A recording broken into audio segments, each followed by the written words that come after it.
Good morning, guys. Just making a little bit of breakfast here right now.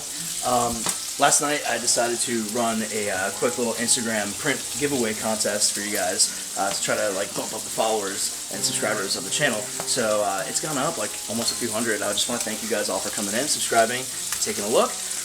Today I've got a little headshot session going on later on, so I'm going to bring you guys into that and show you kind of the light setups and show you how we do everything. We'll take it from there. So I'm going to finish cooking breakfast, eat my breakfast, and then get on with the day. I'll see you guys in a little bit. Peace. Hey, what's up, guys? So today I really wanted to do a headshot session with one of my friends and show you guys how to do all the lighting and everything for that. But schedules got conflicted and a few things got messed up. So instead, I'm going to go to YouTube and answer a question that Matt G asked. He said, "Awesome tips. I'll definitely check out your presets. One question I have is, how do you prepare for a concert shoot? I.e., do you communicate with the band, scope out the venue, etc.?" So basically, there's a few different ways that all of you guys are going to be able to shoot a show.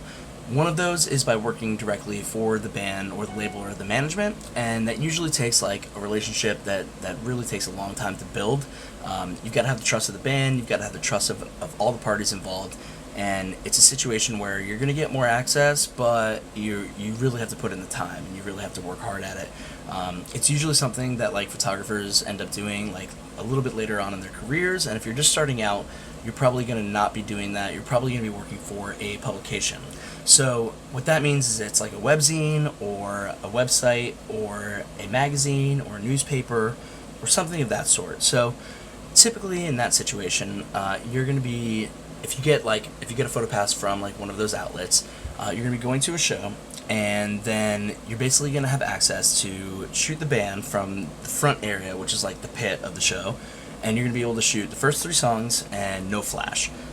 It's really important that you don't use flash because you could startle the band, you could mess them up a little bit, and no musician really wants to be playing up there and then have flashes popping at them and distracting them.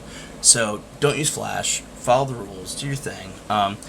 Also, it's the first 3 songs because bands get sweaty and gross and stuff after that, so you want the bands to look their best and all that jazz. So let's see, do you communicate with the band or scope out the venue, etc.? For me, I work with a lot of different bands and management labels, so of course I'm going to communicate with the band. I'm going to know when the cues are and when things are happening. So if there's production, if there's confetti or if there's pyrotechnics or if there's cryo coming up, I'm going to know where that's. I'm going to communicate with the band and with the production manager and the tour manager to find out exactly where that's coming from, what's happening, when it's happening on stage, because the last thing you want to do is be on stage shooting and get a cryo blast in your face, or God forbid, get fire and light your hair on fire, some pyro's going up, and you're gonna get hurt pretty bad. So it's really good to communicate with everybody that's there and try to figure out how the show's gonna go, what's gonna happen, and all that jazz. I like to show up early and check out the venue. I like to see if there's a balcony and what areas I can shoot from. But you're really only going to get that access if you're working directly for the band or directly for the label or the management. If you're just shooting for press and just shooting for a press outlet, usually they're gonna limit you to the first 3 songs, and you're not really going to be able to take photos after that. I know in Florida, where I used to live, you kind of can get away here and there with taking shots inside the venue after the shows, but you probably want to stay away from that because you don't want to get in trouble, you don't want to get kicked out of the venue, and you don't want to be blacklisted from shooting shows or anything like that. But if you're working directly for the artists, you can kind of have the run of the whole venue. In LA, they do a thing where a venue representative will escort you down for the first 3 songs and then let you shoot and then escort you back out of the venue, and you either have to put your camera in a locker or bring it outside of the venue. So it's a little bit wild out here, it's the Wild West, it's a little bit crazy, but they're really strict about stuff out on this coast.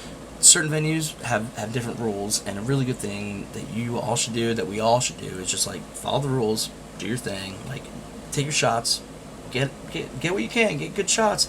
But if they ask you not to do something, don't do it. Just follow what the people that are working at the venue are saying. It's their job to make sure everybody's safe and everything's good.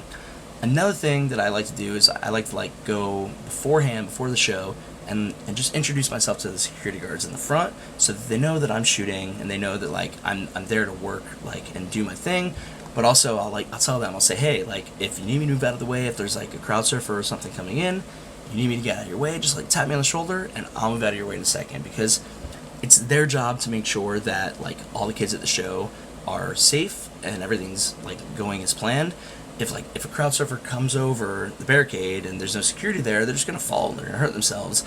And if a photographer is in the way of that, then it could impede like the job of the security. And sometimes people think like, oh, security guards are being so mean, but the real thing is like they've got a job to do. Let them do it. We've got a job to do. They're gonna let us do it.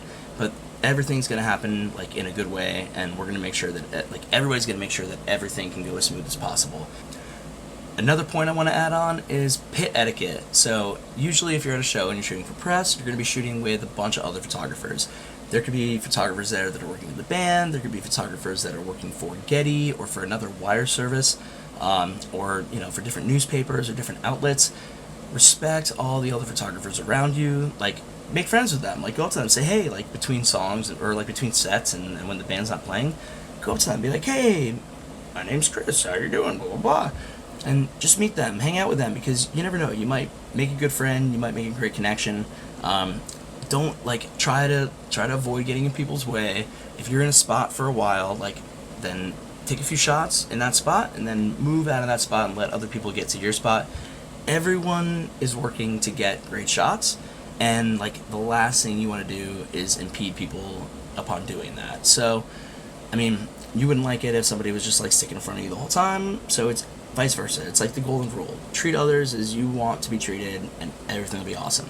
So those are my 2 cents about shooting a show, and biggest thing of all, make sure you're having fun, and make sure you're having a good time, and keep on shooting. So thank you guys so much for watching. It's super late right now, and I need to get some sleep, so I'm going to hit the hay.